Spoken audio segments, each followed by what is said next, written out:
So आता आपल्याबरोबर आहे साधनाताई. साधनाताई, आज मस्त बॅटिंग केली आहे, एवढे चांगले तुम्ही 8-10 सिक्स मारले. किती सिक्स मारले?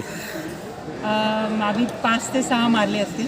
48 रन तुम्ही केलेत आज. कसं वाटतं आज खेळून?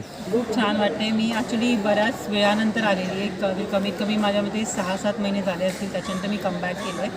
तर I am feeling very happy की मी आज थोडा माझा गेम दाखवू शकलो. मग आता उरलेल्या 3 टुर्नामेंट अजून तुमच्या बाकी आहेत, 2 बाकी आहेत अजून. त्याच्याबद्दल काय मत? खेळणार का नाही खेळणार? हो, नक्कीच खेळेन आणि प्रयत्न करेन टीमला पुढे फायनल्सपर्यंत पोहोचवण्याचा. बाकी आता आपला मेन इव्हेंटची पण तयारी चालू झाली आहे. काय तुम्हाला बोलायचं आहे टुर्नामेंटबद्दल? टुर्नामेंटचं फॉर्मॅट आणि स्पेशली जे मिक्स जेंडरमध्ये शिकायला खूप मिळतं. एक तर बॉईजचं जे ॲग्रेशन आणि त्यांचं जे क्विकनेस आहे, फ्लेक्झिबिलिटी आहे, बऱ्याच गोष्टी आहेत. ह्या गेममध्ये तुम्ही एक तर तुम्हाला राऊंड रन पण काढायचे आहेत, तुम्हाला लूज बॉल मिळाला त्याच्यावरती सिक्सेस पण मारायचे आहेत, तुम्हाला फिल्डर्स आहेत जवळ उभे पण आहेत, त्यांना पण कसं मारून त्याच्यातनं वंडी काढू शकतो. बऱ्याच गोष्टी शिकण्यासारख्या आहेत. चला, थँक्यू मॅम. असंच खेळत राहा आणि परत आपण भेटूया. Thank you so much. थँक्यू.